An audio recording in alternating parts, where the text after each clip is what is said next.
our mom was sick at the time we were in college. Her brother and I talked about this all the time. One of us had to have a real job. We couldn't risk the chance that if we don't make it, we won't have the funds to take care of our mother.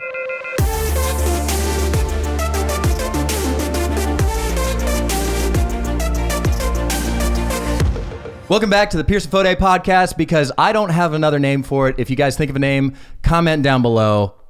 Another week, still no fucking name. What about Pretty Boy Podcast? Pretty Boy Podcast? With That's just Pierson. like PPP. There's a lot of PPs in this. Yeah. Pierson. I mean, there are a lot of PPs Yeah, in a lot this. of PPs in this. Yeah, We have why don't you have some freaking... Oh, wait, you had Saxon on. Never mind. Yeah, I had Saxon on. Welcome our second guest of the day, Of the Deric day. Augustine. I wasn't the first of the day? Sorry, Saxon was the first one. I can't believe this. I'm leaving, bro. Sorry, bro. I can't believe this, yeah? Can't believe this yet. And then we have our guest host, Mark Donor. Honestly, the funniest guy on the podcast. You don't have to worry about it. Hands down, he's the greatest wingman podcast host ever. Deric, how are you today? I'm doing well, man. Yeah? I just watched y'all shoot, 6 videos in Dude, 2 hours? it was a nuts day. Yeah. Have you ever been interviewed before? All the time. Oh, yeah. Yeah. For all the many shows that I've Oh, done. The movies I've done. What's yeah. the most recent project you've done? Wait, can I say something? Wait, let's hear it. Before you get into this, Adelia goes, she's looking at Deric on Instagram, and she's like, wait, Deric, you're verified? The Boom. biggest Oh, slap, roasted, the bro. biggest I was slap in the face. Yeah, I'm pretty professional here. I'm pretty sure I'm verified, but nah. Last thing, I was working on Swagger. Oh, yeah. for How Apple was that? TV. It was cool, man. Who was that with? So Apple TV, Reggie Brock is the producer. Don't know who that is. Who's man, that? Come on, now Reggie Brock is Who's that? like a really Big producer? successful black producer. Go on. You know, his wife is Gina Prince, who did. Oh, Gina Prince. Ah, Oh my yes. god! No, bro. She did Love and Basketball. How many times do you say a producer's name and you're like, oh, that's the producer? The Yeah, only I'm producer like I know Steven is Harvey Spielberg. Weinstein. Oh. Oh, Oh, you know, awkward. Way to bring you it gotta down. go, bro. Arrest that man. But no, it's about Kevin Durant's life.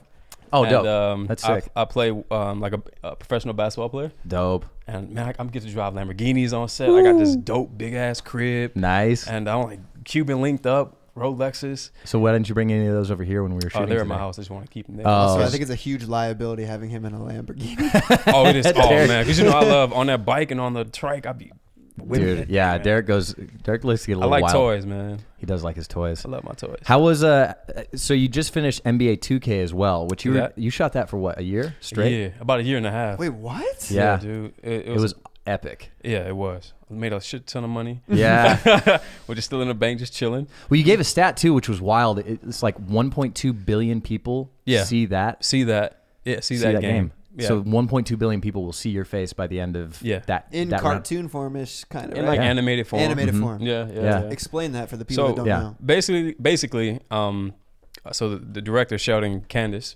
he Oh. Sheldon Candace, Who's what's that? up, bro? he has a movie. Well, he's known for his movie called Love that was on that won awards at festivals. But anyway, he explains it as a movie inside of a video game. That's what my career mode is, and I played the lead character. His name is Che, and his big story is that he took not a fall, but he stood up for his friend who the hierarchies took his scholarship away, and Che stood up and was like, no, you're not doing that, so I'm not gonna play anymore. Che was the best player, so he had to build himself up again by playing in a G League and make his way to the NBA. That's dope. Yeah. That's a cool storyline. Bro, yeah, you worked with some crazy people. on that. Yeah. Idris Elba, you got there was Rosario Dawson. She played your mom, right? She played my my advisor Oh, okay. in college. That's so dope. Thomas Middleditch. Yo, that dude's funny. Dude, he is so funny, dog. Lamorne, another funny dude. Those dudes are hilarious. So funny. We had this we shot when we were shooting Lamorne. We were shooting this bit, and I'm in like this chair, right, getting a haircut, And he was like, "Oh, you got that soft hair. You ever been to jail?" And I was like, "What'd you say?" He was like, "What'd you say? What'd you say?" It was so funny, dog. And I had to pinch myself from laughing, dude. And the director was like, "Come on, Deric, just like take 10. Keep it together. But yeah, he was so funny, man. Oh, here's something that you guys don't realize is, we're saying like they're filming on a normal TV set. It's not normal at all. Not at all. This is all motion capture. Okay. So he's in a gray suit with ping pong balls all over his body, and he's got a headgear on that looks like a braces. With a camera right here, A in camera my face. right here, yeah. And it took a while to get used to that. And you see his giant penis just bulging Just there, right right in there. front of the. Right in front of everybody. Do you have fear that they have like 3D scans of your body? Oh, they do. They have my DNA and everything. They can definitely create another Deric Augustine. Dude, wait, there already is another Deric Augustine. You're a That's twin, my twin, yeah. bro. There's No. 2 Augustines. What's crazy. it like being a twin? Do you guys hate each other or do you love You each know other? what? When I'm gonna commit a crime, I'm just gonna say he did it. Yeah. we have the same DNA, so we're good. That's Actually, hilarious. The no, same twins' DNA is different. No, identical twins have the same DNA. Whoa. But different Paternal- fingerprints. Paternal. No, we have the same fingerprints. No, Really? you do not. Yes, we do. Fraternal twins have different fingerprints. What? I'm telling you. I don't know about that. All I'm right. gonna search this up. Dude, Search look that it up. up right now. I want Or to maybe know. maybe it's the same DNA with different fingerprints. Now Derek's questioning himself. Let me retort that answer. I'm not really sure, but yeah. So if you're born in the same egg sac, you're identical. Which you have similar DNA. But fraternal twins are born in different sacs. Interesting. Yeah. What's your twin up to? Man, my also, brother is introduce him. What's his name? my brother. His name is Devin Augustine. Ooh, Deric and Devin. Derek and Devin. These are the naughty boys. Listen, I've heard some stories. These boys, Oh man, college we had. they're some bad good boys. times. Yeah, they're sexy boys. sexy boys. Ooh. Yeah. Go on.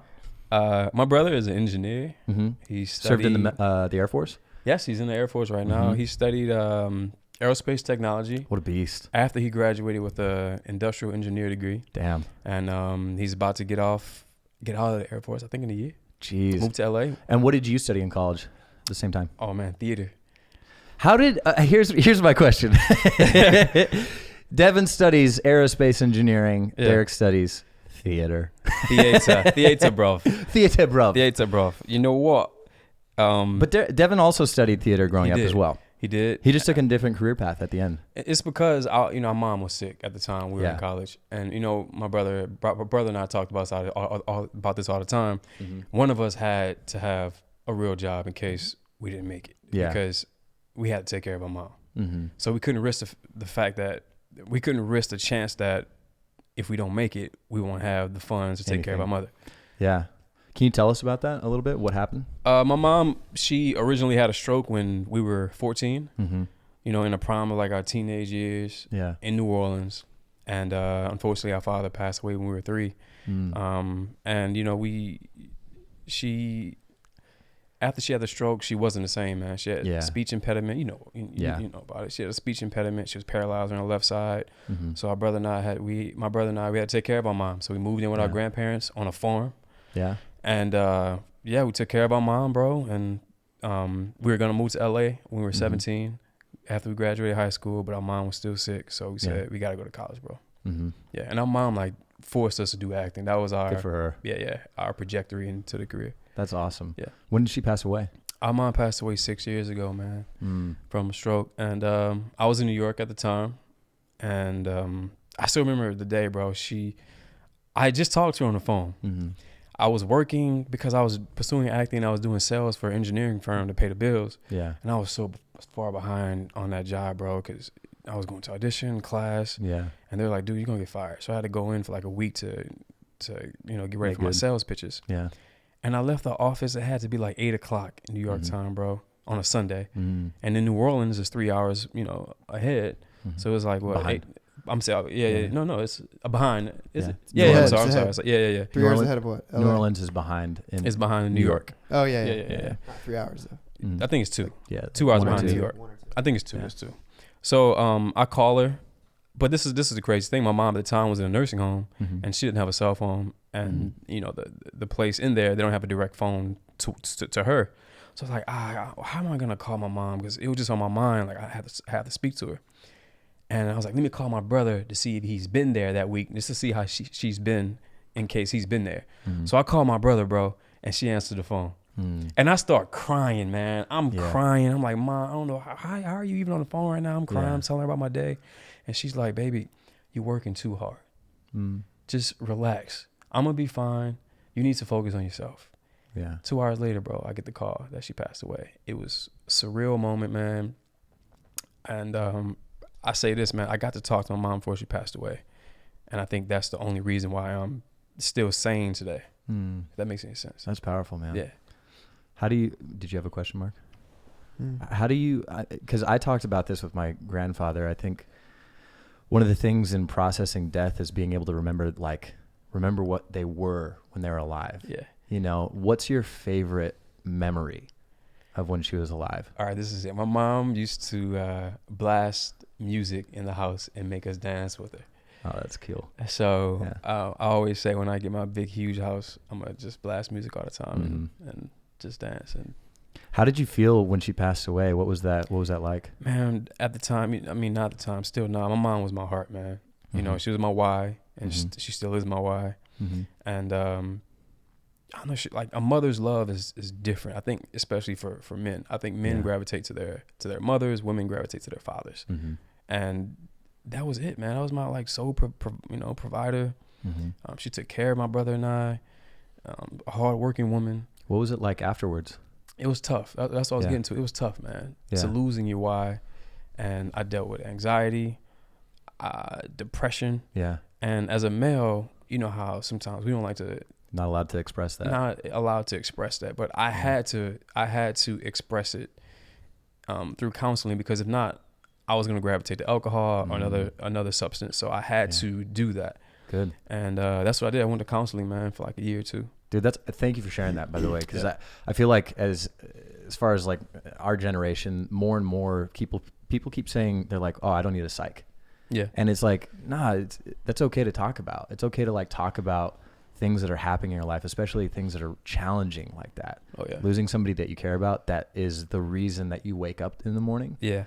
It's awful. Yeah. Unexpectedly. Yeah. What does it teach you about, life? What do you think you've learned from, losing my mother? Yeah. At a young age, life is short. Yeah. How old was she? My mother was 55. Wow. 55, man. And thinking back too, my father was my age when he passed away. Wow. So it just goes to show you how short life is, and you have to grab it, and you have to grab life and just pursue whatever you want to pursue. Go hard. Don't make any excuses. As long as I've been knowing you guys, have you ever heard me make an excuse about? Except that one time. Except that one time. Yeah. The only thing I've heard you make an excuse about is making a TikTok or a vlog. Yeah. That's it. Social media. But that's it. But you're actually, and to be fair to that point as well, you're starting to come around and doing it more with us. I'm trying. I'm gravitating towards it, you know, because I have positive influences here. Yeah. And I'm trying to tap into it. But for me, it's hard, man. We talked about this, bro, because I'm not a shallow person, and it's not about being shallow. You're traditional. You're very traditional, bro. You know what I'm saying? You're also past. You're not really millennial. How old are you? 31? I'm 31, man. How do you look that good at 31? Man, it's the melanin, bro. It's the melanin. He looks like he's 23. I know, right? What a dick. That's selfish. It's like my brother. He's in his 30s. And he's like, I don't fucking get your job, bro. Like, what the fuck do you do? So all you got to do is like film yourself, and you're like, oh man, and you make money somehow. None of my family gets it. Yeah. Oh, dude, not at all. They don't get it. They don't got to get it, Brady. They don't have to, bro. Brady. Yeah. Brady. What up, Brady? We don't got to get it, Brady. But you're gonna see me on TV though. Yeah, seriously. It's funny. I like this thing is the best revenge is success. And it's like, that's fine that you don't like it. It's cool. Don't worry about it. I'm gonna go keep doing it, and when I'm paying your bills, I think you'll start to appreciate it. Nah, fuck that. I ain't paying no one else's bills that don't believe in me. That's right. Bro, you would hire that person that told you no, just to be like, I hired you. Yeah, right. Yeah. You're gonna be paying their bills. That's funny. Did you hear the story about why Will Smith wanted to be famous? No. Because a girl broke his heart, and he was like, F it. I'm gonna be the most famous dude alive to show her that I was worthy. Damn. Dude, it sounds like you. He talks about that shit. Yeah, bro. I'm like that. Like when people tell me I can't do something, I'm like, fuck you, dude. I'm going to do everything in my power to prove you wrong. Hell yeah. Also, Will Smith, man. Jada fucked August. Holy shit. That's wild. Yeah. Dude, did you see the interview and like how they had the comparison of like The Pursuit of Happiness and him and side by his facial side? expressions. And you're like, oh shit. He's sad. He was sad. I met both of them in Atlanta. I did a thing with Will Smith for his Facebook show, The Bucket List. Oh, how was that? Such a nice guy, dude. Yeah. Yeah. I sat and talked to him for like 45 minutes.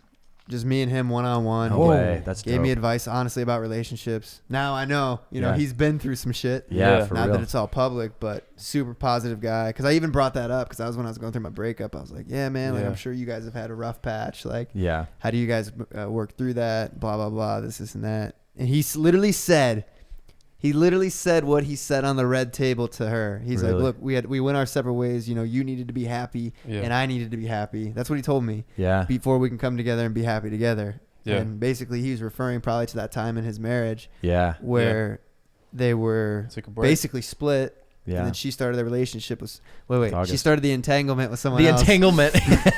I love how he was trying to get her to admit it. Like, and she's like, what? I had an entanglement. And he's like, no, you need to say that you hooked up with him. Yeah. Like that's what really he's trying to get at. It. Man, Will Smith's my favorite actor, bro. What a good dude. That's my favorite actor, man. I'm working him one day, bro. Yeah. So, dude, I mean, let's bring him on the podcast if you know what he's up to. Yo, Will.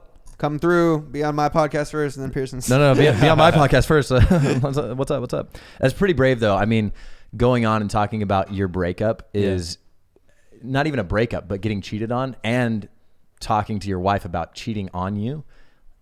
That's super vulnerable. Yeah, super vulnerable. I have a question. Technically, did she cheat because they were split? Oh, they're split. Like, right, because August wanted to come out and say that it wasn't cheating because Will approved of it or something like that. Yeah, I wouldn't necessarily say approved, but they weren't together. Yeah. It's Hollywood, man. The type of relationships out here, no one knows what's going on. No fucking idea. What was it like growing up on the farm? Growing up on a farm. We have a shared experience. We both grew up on the farm. So I'm gonna leave the conversation. Bye, buddy. Man, so after our mom got sick, man, you know, we were some city boys from New Orleans, and at 14, you're like a not a grown man, but you've seen boobies on the strip. Yeah, you know, you throw the fucking thing, the beads. And you know some stuff. You know what I'm saying? So when we moved to Opelousas, man, to this rural, it's called Opelousas, bro, and it was nothing out there. Our grandparents lived on I don't even know how many acres. It was huge. They had pigs, cows, horses, sheep. Our grandmother had our grandma, we call her mama. Our mama had a vegetation field. It was crazy, and they made us work.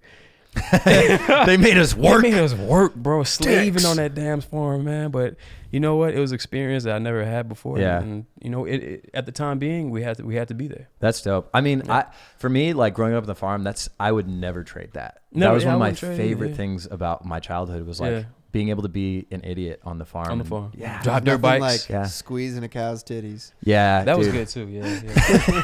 Well, you know what's crazy though, man? Our grandpa would come out when they would get ready to butcher their meat. Yeah. This dude would just bring out a shotgun, tie the hog up, and pow. Jesus. That's so aggressive. And I'm talking about just, are you ready? Yeah, pow. And I'm like, what the hell? You got 8-year-old Deric be like, Grandpa!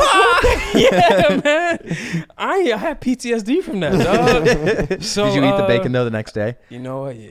How tasty I don't eat was pork it? anymore, but at the time, you know, you're a kid, you're like, hey, why don't you eat pork anymore?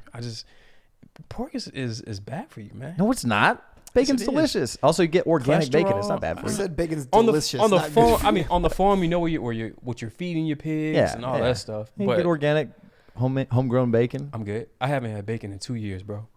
Besides from the stuff that you cook and you don't tell me what's in it. I know. I keep forgetting that this dude doesn't eat bacon right now, and I've given him bacon like 2 times by accident. And I'm like, he's like, "What is that?" And I was like, "What do you mean?" Yeah. He's like, "Something tastes like bacon," and I was like, "Oh." I haven't had bacon in quite some time either. Really? Dude, bacon's the nectar of the gods. Bro, you guys are missing out. You're going to die anyways. Why not turkey enjoy bacon, the delicious bacon? Can we bacon? substitute it for turkey bacon? Turkey bacon's trash. It's not trash. I had it this morning. Would you rather have like licorice, or would you rather have that sugar-free licorice that makes you shit your pants? Licorice. Exactly. You don't want the garbage version of it. But yeah, I think growing up on the farm is like a huge experience, and it's a huge learning curve, and it sets you up for the world. In a huge way. Yeah. Mark obviously didn't grow up on a farm, and so you didn't grow up on a farm. I did landscaping, same fucking shit. You know what? It's not the same. Mark's never worked a hard day in his life. Yeah, you're right about that. But Pierson, our grandpa was make us do like plumbing work, working on a tractor. Yeah. And I'm like, dude, I am 14 years old. What do you want me to do, dog? We had to mow this big ass pasture, dog. It's hot. Yeah. You know what I'm saying? It's just crazy, bro. How'd that prepare you for LA or Hollywood in general? I mean, it prepared me as a man in general. It provided a work ethic. goals, you know what I'm saying? Discipline. And I think the number one rule to success is discipline. Yeah. Especially when you're working towards a goal. Bro, I'm the same way with the way I was parented. I was the only kid working. I lived in like an upper middle class neighborhood. And all my friends with one black person in the neighborhood. Two.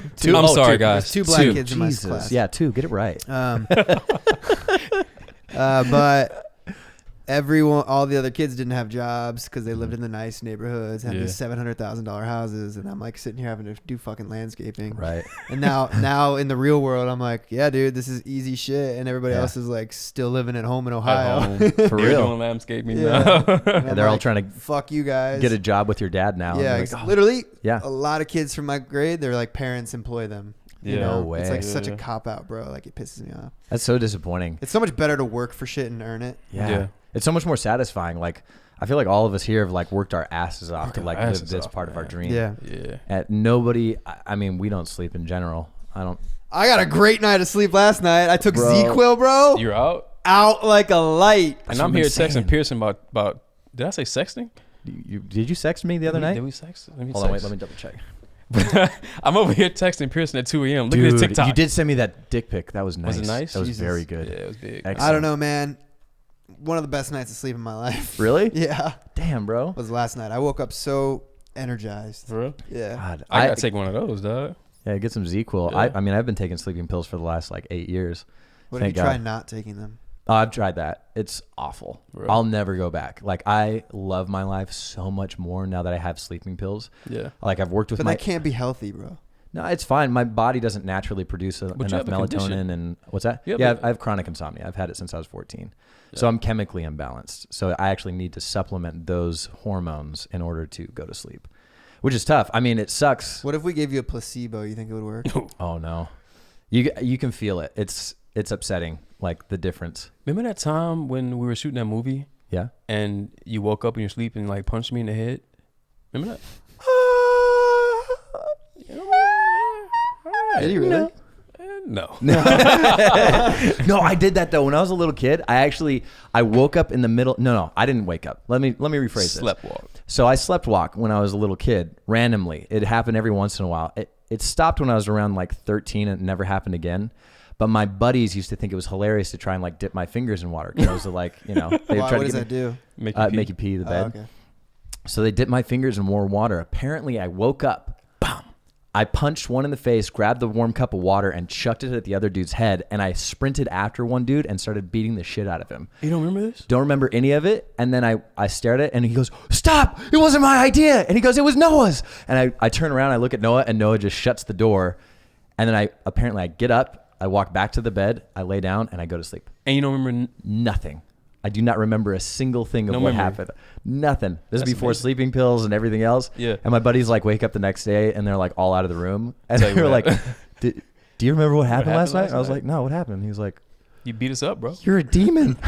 But yeah, I mean, I had chronic insomnia for years and I don't ever want to go back to, I remember I stayed up 3 days straight from a panic attack. And it's like a vicious cycle. So when you stay up, the cortisol and adrenaline and norepinephrine pump through your body worse. And then the panic makes it harder for you to fall asleep. And not falling asleep makes the panic worse. So it's this vicious cycle that keeps you going and going and going. You just get freaking ringed out. Dang. And I called my manager on the third day and I was like, "Dude, I have to go to bed. Do you have a doctor, anybody that I can go meet with?" And thankfully he did. And I was able to get a sleeping prescription that day. And I finally fell asleep after I took sleeping pills. And I set up a meeting with my doctor and I was like, "Hey, I need to get this figured out. Like something's clearly wrong and it's ruining my life." It would ruin my life for like weeks at a time. And I couldn't function and I couldn't like think normally. And to go from that, one day I woke up and I had cystic acne over my entire face, from like clear to cystic acne. What was this? No, it was my body was breaking itself down. And then that was in my like first few weeks of trying to get on sleeping pills and it wasn't working. Yeah.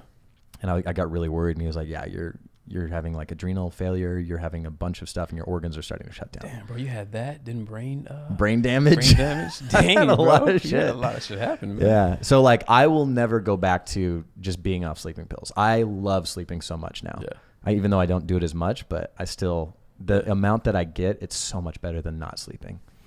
I love that. I want the sleep he had last night. I know, for real. I want to get that. Bro, I got no sleep. fucking problems. Here's my thing. Close my eyes, knocked out. Really? Yeah. I can't do that, bro. I mean, my tough thing about falling asleep is I always think of things while I'm trying to fall asleep. Yeah. My tactic is like I just play my day throughout my head. Literally, I've used that tactic since I was like a kid. I play my day throughout my head and then plan for tomorrow, and then I fall asleep. That's great. I usually like write notes. I mean, I have it's an hour-long sleep routine that I go through every night. It's exhausting. This dude has like a shit ton of pills. You have like an air-conditioned bed. AC bed? Here's my question, because Yeah. I walked in your room to film today. Yeah. Why do you have your window open when it's 100 degrees out? Oh, dude, I hate waking up. No, I walked in your room, at night. that's why it's fucking hot as shit. No. It's hot as shit on that side of the house. When I wake up, everything's closed off. I got my blinds closed, and that keeps it cooler. But I hate the smell of like dudes when you wake up, and it smells like dude in there. And I just like, I walk out, I go to the bathroom. What? You don't know that? When like you walk out of your own room and you walk back in and you smell it, and it's just hot breath and ball sack. Not me, bro. Really? Nah, I never. Nah. My room always smells like fucking flowers. Yeah. So when you have the ladies over, you gotta have some, candles. Yeah. I need to get on the candle life. That's something that's wrong with me. No, I have the AC on, blasting it all night. You know that. I know. I went in there today and I was like, dude, it's hot as fuck. And I walked in you and had I the was like, window you open. did the window open. Yeah. No, I just open it up so it freshens up the air. But other than that, it just stinks. It's so About to get damn the hot in fucking LA most right now. outrageous air conditioning bill on the planet. Oh Dude. yeah, that thing's gonna be hefty. Yeah, we have 2 ACs. It's a huge house that we're going to be Yeah, I blasting. know. Hopefully, we get some extra money. Subscribe to the podcast, please. Please, we got to pay for this. Dude? So, like, coming into Hollywood, what's been the biggest challenge? Moving here, acting, your entire life. You've overcome a lot of challenges. Obviously, your mom, your dad, and your family being a big, challenge in your life, but also a big reason that you're so focused and driven. Yeah. What's been a big challenge specifically about LA? It's building new relationships, coming from New Orleans to New York, and coming to LA. It's like you gotta start all over. Yeah. Because in New York, there are probably like 20 good casting directors. Yeah. But here, you have hundreds. Yeah. So it's like you have to build your reputation with them. Meeting executives, meeting producers, directors, meeting new people. That's pretty much the challenging thing, honestly. Isn't that wild? Like, we've done we have a fairly big body of work, right? But every time you go to a new city, it's like it doesn't matter. You went to school for theater for 4 years, right? Yeah. You majored in theater. Yeah. Like, that's a big deal. And then as soon as you moved to New York and LA, they did not give one flying fuck about it. And I was kind of troubled by that, bro, because I felt like I went to college for nothing. Right, yeah. And literally. I felt like I had to. Amen. Amen. Journalism school right here. I mean, I guess I did a podcast in college and like it gave me hosting and in-camera like experience, but like I didn't need to fucking go to college for that shit. Right, literally. But you know what? But studying theater, I learned like the history of it. Yeah. How to break down scripts and the root of acting is theater, bro. That's what they was doing back in the G. They had no damn television. Yeah. But you come here and you go to New York, it's like you're brand new. A small ass fish in a big pond. Yeah. And they don't care if you went to college. They don't care if you studied. You didn't go to Juilliard. You didn't go to Yale.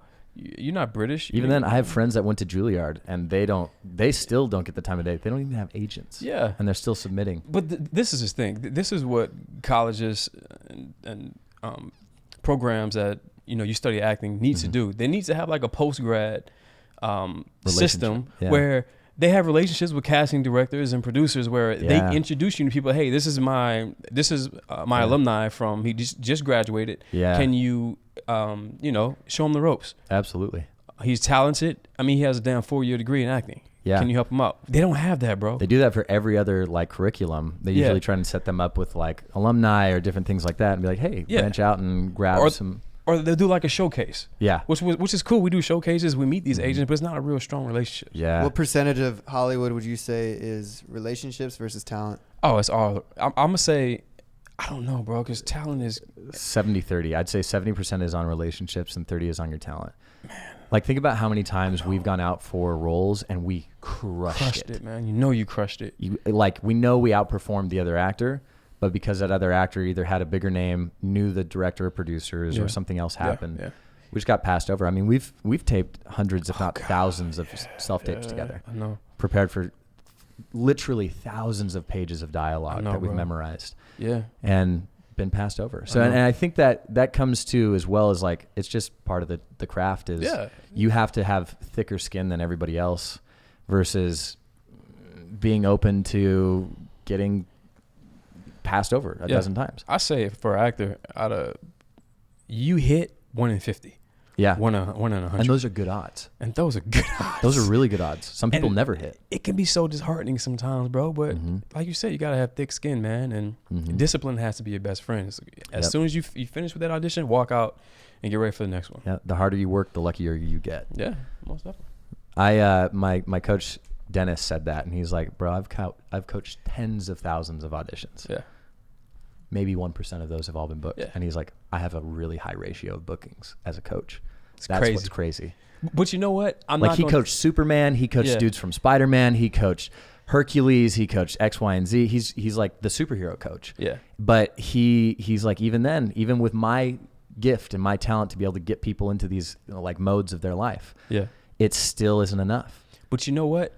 We can't talk bad about that process or that platform where the names have it, because one day we're going to all have that, and they're going to be dudes talking about, oh man, look at this guy. He's just got it because he's a name. Ooh, that's a good point. But it's like, they don't see the groundwork that we put in the foundation. You know what I'm saying? They don't see the 100 hours of podcasting and vlogs and journalism that you did. They don't see the hours of studying, of auditioning, of going to class that you did. They don't see my foundation. Yeah. They just see the lights and the glamour. Right. Well, they don't know you until that happens. And I was just talking about this with the Delia in the car. I was like, oh yeah, I've known Taylor Holder and Kellyanne for 5 years. Yeah. They're big on TikTok now. And she's like, really? I just like found out about them. I'm like, yeah. See? They've been working their ass off for 5 fucking years. Exactly. And I was like, that's why it's so, I told her literally just had this conversation. I was like, that's why it's important to build relationships, because back when I was at my prime, I was helping them out. I was putting Kellyanne in my videos, and now she's way more popping than I am. And it's like, I can hit her up. Like, and because 5 years ago, I was good to her, she'll be good to me. You know? And that's the importance of relationships, because you never know who's going to pop off, bro. My mother told me, man, always treat the janitor as good as you treat the CEO. Yeah. Oh, that's smart. Absolutely. Because you never know. 100%. No. Mark, in the social media world, I think, I mean, I'm relatively new, but I've been working with like Hannah and Lele for a long time. What would you say the percentage is on relationships versus talent? Oh, it definitely helps relationships first. Yeah. It's impossible to do it alone. Yeah. Like you need, from my personal experience, here's what I did. I was Logan's videographer, and then, obviously since I'm shooting Logan's shit, the Hannahs and the Leles would hit me up and be like, hey, can you film this thing for me? I'd be like, yeah, sure. I was doing it all for free. Just tag me. Boom. Then I started to realize, oh shit, no one really gives a fuck who filmed the video. Right. I was like, and then I started to say, hey, yeah, I'd love to be in your video, but can you just put me in it? Like write me into your skit. Like put me in for one scene just so my face is there. Yeah. So then I started to provide, hey, look, I'm the good filmer. I'll make your videos look crisp. I'll edit them, but you need to give me a little bit of credit and put me in it so people know who I am. Give me some sort of role. And that's how I started to grow. If I didn't have those people like helping me out and tagging me, then there was no way, bro. Yeah. It's also like, every big creator they start to collab. Yeah. Because it's like you can cross promote audiences. That was like the whole Vine thing and everything, but then everybody got like huge egos and they didn't want to, there's not enough to go around for everybody. So they started to just break off and be like, well, I have more followers than that person, so I'm going to be helping them more than they would help me. And it's like, dude, ego is like the downfall of everyone. It's the same thing with acting too, though. Like it's all relative. We all work together in some capacity. Dude, I remember I met Patrick. He's in our movie that we did called It's Time. He'll be on the podcast after this one, so you got to stay tuned. Dude, I met Patrick at an audition years before I met you guys. Really? It was at an audition. I was in New York and had to fly to Atlanta for a callback. And I am so professional when it comes to auditioning, bro. Don't talk to me. Yeah. And Patrick can tell you this. I sat on the other side and I was looking like a mean ass. Like, don't talk to me, Patrick. I don't know you, dog. I've seen you around. I know who you are, but we are not cool. When it's auditions, it's my damn job. We're in an arena. It's either kill or get killed. Right. Yeah. And after the fact, gladiators. After the fact, we can talk after. But don't talk to me, dog. But it just goes to show you that. Just goes to show you that, I knew we've met before we even did a movie, dog. Yeah. And then we all came together. That's how, this whole industry works. It's all relative. Yeah. You're going to work together someday.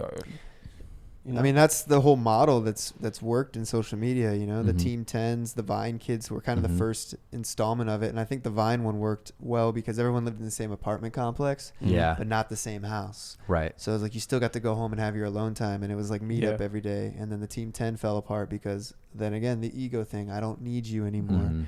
And then the Hype House, sadly as it is, it'll come to the point where there's going to be people in the Hype House that are bigger than the others, and they're going to say, I don't need you, or I'm benefiting you more than you're benefiting me, so you're gone. So ego is always the downfall. That's why all this, I mean, Daisy already left the Hype House. Yeah, she's at the clubhouse now. Yeah, so everything will ultimately fall apart because of ego. I mean, look at if you look at the model of Young Money with Lil Wayne, they were fucking crushing it, bro. They made Bedrock, they made I Can Make Your Bed. Yeah, they made so many hits, and then what happened?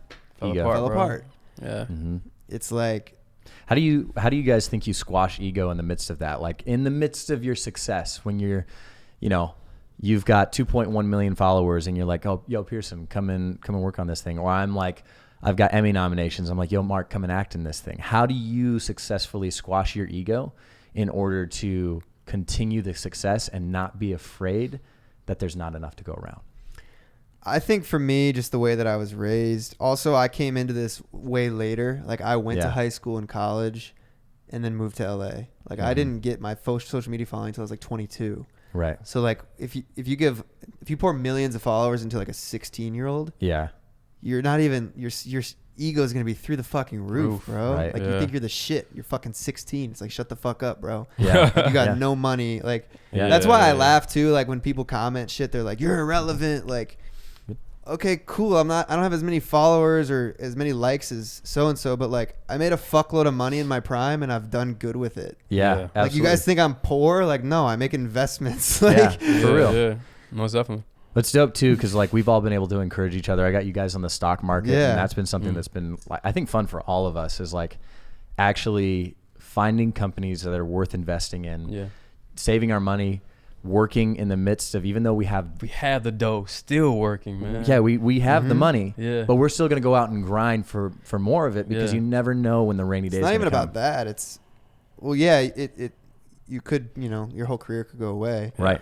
But it's more so about, like, I love making videos. Absolutely. Like, I don't want to fucking go work another job. Yeah. It's not like about the money. It's cool that we get paid, but ultimately, like, I love doing this. I would do shit for free. Remember the stage readings? Shit, I would. Yeah. I do stage readings. The one the ones you came to. You've done a couple of stage readings for free, bro. Yeah. I was in my downtime, and I couldn't really do more plays because that shit takes up 6 to 8 months. Yeah. So I'll be like, I'll do a stage reading. Yeah. Like, what's up? I think with the ego thing too, for me, I have so much confidence in myself that it doesn't bother me to help someone out. Yeah. You know what I'm saying? I'm like, I know that I'm going to continue to work hard. Yeah. So like whenever I hit up like a girl to be in a skit or whatever, I know I'm helping them, but also they're helping me. And like, I know that I'm going to make another video tomorrow and another video the next way. Yeah. And to be honest, I have so much more faith in myself than other people. I don't know if you're going to post, you could one day just give up. Yeah. But I still know that I'm going to post. Right. Yeah. Absolutely. So it's like I have so much confidence in myself that the ego doesn't really phase me. I'll always continue to work hard and push. Like if you're posting videos, if George is pushing videos, I'm still going to post videos because it's like. It was your baby. Yeah. It was never about other people. It was always about Mark's dream. Yeah. And that's why I like to hang out with people that have the same goal, right? Yeah. Because I hang out with a lot of people and they're like, I don't hang out. I'm sorry. Like, it's not a thing. Yeah. Like, unless we're going to film, make a video, I'm sorry. Like, this is my life. We don't have time to just sit. So if you didn't, honestly, if you weren't being a part of the vlogs, I would hang out with you like while we live together. Right. But in the midst of that, we wouldn't make time for each other in that side of things. Right. I wouldn't wake up and be like, yo, Pierson, can you be in this bit? If that's not what you wanted to do. Right. I'd still kick it with you at nighttime. Yeah. But like, I'd go find people that would want to hang out with Absolutely. you and film. Same. Like, people ask me to hang out and they're like, hey, you want to go grab drinks? I'm like, no. Dude, we've had how many people have hit us up like nonstop, and they're like, "Hey, come over for this, come over for that, game night, movie night, da da da." It's like, what do you do? You're like, dude, we don't have any time. We already only sleep an hour a night at this point, and like we don't have any time to do anything else. It boggles my mind, bro. Like how people move out here and survive on nothing. Yeah. Like I don't know. I continue to just like I feel like I'm not doing enough. Yeah. You know, for real. Most definitely. And I'm like I'm posting 2 to 4 videos a week on YouTube, and I'm like, God, dude, I could be doing more. And a podcast, and you got music, and I see we're people trading. making like a TikTok, and I'm like, how do you guys pay bills? Yeah. Like, you're like, I don't know how they do it, but like, I don't know, man. I like having control. Yeah, it's fun. It's good to be in control of it, and I think also that does stimulate the lack of ego inside of that because you're just constantly focused. I definitely had my moment where I had a big ego. I thought I was a shit. You're a raging dickhead. I wasn't a dickhead. My time was always more valuable than anyone else's. Right. I think we all get that way though, especially when we're like, if you and I were in a movie and like, or if you were in a movie and Mark and I were like, hey, can you come over for a bit? You'd be like, dude, I'm shooting a movie right now. Yeah. And it just depends on the moment. Like what's the most valuable thing in that moment? Yeah.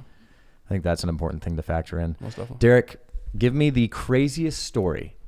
I know you've got to go. I want the craziest, like the hookup, because you've hooked up with some bad girls. You know what I'm saying? I can't really say that, bro. I don't kiss and tell, yeah, bro. It's not really my thing. Yeah. All right, fine. Give us the best dude you've hooked up with. I never hooked up with the guy, so I don't know about that either. Nah, craziest hookup story. Yeah. So I was at Paris Hilton's house. No. We were all doing rails of cocaine. No, I don't disclose names, man. Do you have a funny story? Like an awkward moment? Yeah. Awkward moment, man. Let's see. Oh, I got one. Okay, yes. Right. Yes. All right. First day of my damn play. Mm-hmm. Pasadena Playhouse. Yes. Yeah, I know. First day of my play. Pearson's there. Really? Pearson is there. At your play? Front row. Front fucking row, dog. And was this for tech or this is like the opening? No, this is opening. This is opening, bro. Yeah. I went to your tech rehearsals though. You went to my tech rehearsal. Okay. This is like the opening. Pack Playhouse. So I'm in there, 900 people, something like that. Yeah.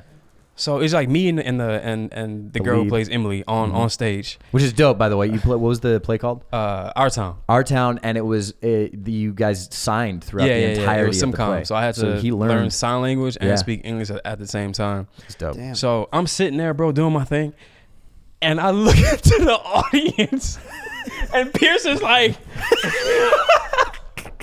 I know it's like I was trying to fuck him up so bad, but he was like, and I'm like, hey, buddy, shit. And at the time, dog, I'm send comment. I'm like, please don't fuck up, Deric, please. And I'm looking at Emily like, what's my fucking line? And luckily, dog, I got it, bro. But you almost fucked me up, dude. Wait, what's that to do with hooking up? I have no idea. It's not, just a funny story. Dog. Yeah, you said give me a funny story. I want to drop some names that Deric's hooked up with. Listen, I'm not going to, but Deric has hooked up with some fire, some cougars, some serious cougars. You would know them if you saw them. Serious entanglements. Serious entanglements. Very, very large entanglements. Probably, frankly, the nicest entanglements. But also something about Deric. We shot a movie together. Yeah. Wildly professional. Always on his game. We shoot the second the movie is over. Same with Brenna. He can't do a fucking scene with you. I can't. He starts laughing every time we start auditioning. Yes. Yeah. And it's I can't do it, bro. If we were to reshoot that movie, they would have cut me out. He'd have the giggles the whole time. Why? I don't know, bro. It's like I know that person. It's like, nah, I know you now. Now we can't work together. I honestly, I'm so much more comfortable with people I know. Yeah, same, bro. Like when we do our improv scenes, I'm like, I don't break. But it's like, all right, that's improv. Oh God, I can't just take something serious. Just look at Pierson. Look at him right now. Deric can't do it. They would have to fire me, dog. Like, you gotta go, Deric. You can't take shit serious. I can't wait till we do one of the movies that you've written or that I've written, and we make that into a movie. Oh yeah. And then we go out and like we're on set. Moment. We've got $100 million on set. It's riding on the line. It takes 3 days to shoot one scene. No, you know, it'd be fucked up if like, one of us really is into it. Yeah. I'm talking about crying in the zone. The other one's laughing. You're like, dude, what the fuck are you doing? I don't know if I could cry in front of someone. Yeah, Mark doesn't trust us as actors because we can cry on cue. Yeah, no. That's crazy shit. Listen, guys, This is the end of the podcast, Deric. I know you need to get going. It's the end of the podcast. I just don't know what to do now, dog. Oh, shit. Honestly, man. Okay. No, we can keep going. You could like, subscribe. Subscribe. Listen, you guys, I didn't even post a video, and there was already over 300 of you that subscribed. That's so dope. Please keep sharing this with your friends. Please do. Deric, share it with your friends. Mark, share it with your friends. Absolutely not. Okay. Mark won't be doing that. Hold on. One more thing for a leave. One thing. What's your legacy? Oh, yeah. What's my legacy? Yeah, what do you want to leave behind? I mean, I got hella videos left behind. I got hella songs left behind. What do you want to say, though? What do you want people to be like? That was Mark. This was Mark. I want people to remember me for working my fucking ass off. Yeah. Just hard work. Yeah. Positivity. Definitely. I don't know. I don't really think about that, man. Once I'm dead, I'm dead. Yeah. I'm not like OJ where I'm gonna deny shit on the deathbed. Well, what's your overall objective for your career or as a person? I don't know. I don't know. Still figuring that out every day. I don't know. Pierson, what's your legacy or your overall I think goal? For me, as a little kid on the farm that was so disconnected from the world, something that meant the world to me was that somebody from across the world spoke into my life and gave me hope. And Luke Skywalker from Star Wars. Yeah. Something completely unrelated to my life, but I felt like there was hope and there was a possibility to tell a story that could change somebody else's life.